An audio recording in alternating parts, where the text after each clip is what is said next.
আমি ব্রুনাইতে থাকি। ব্রুনাই একটা দেশ, হচ্ছে রাজতন্ত্র দেশ। রাজতন্ত্র দেশ মানে আমার কাছে ইদানিং আসলে রাজতন্ত্র দেশটাই খুবই ভালো লাগে। যে আসলে রাজতন্ত্র দেশে থাকলে কিন্তু আসলে কিন্তু কোনো চাঁদাবাজি কোনো কিছু কিছু মনে করেন যে কোনো কিছু হয় না কিন্তু। আমি একটা সিটির মধ্যেই থাকি, একটা সিটির মধ্যে থাকি আর কি।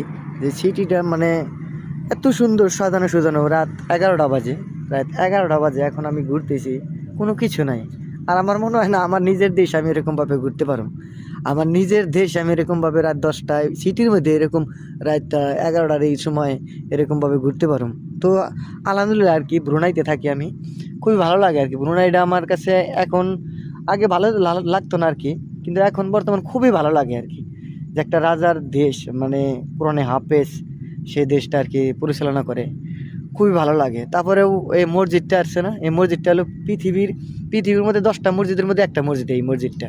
পৃথিবীর মধ্যে যে যে মসজিদগুলো আছে তার 10টা মসজিদের মধ্যে এটাও একটা আর কি, নাম করা মসজিদ। খুবই ভালো লাগে আর কি। আর পাশেই আছে আপনার মানে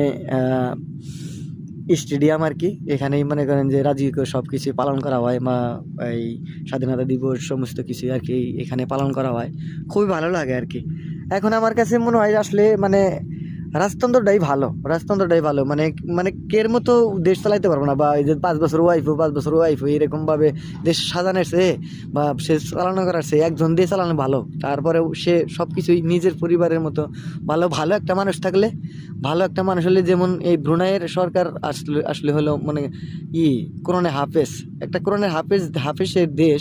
এর মানে যদি খারাপভাবে চলে তো মনে করেন যে খুবই খারাপ, কিন্তু তারপরেও এই দেশটা খুবই ভালোভাবে চালায়। সে এত সুন্দরভাবে চালায়, নিজের পরিবারের মতো দেখে। মানে এমন কোনো জায়গা নাই যে তার অবদান নাই, অবদান নাই, সমস্ত তারই অবদান। মানে তার পরিবারের মতো সব কিছু সাজিয়ে সুজিয়ে রাখছে। খুবই ভালো লাগে আর কি। তো ধন্যবাদ, সবাই ভালো থাকবেন। ব্রুনাই সম্পর্কে জানতে হলে আমার পেজটা ফলো করে রাখবেন।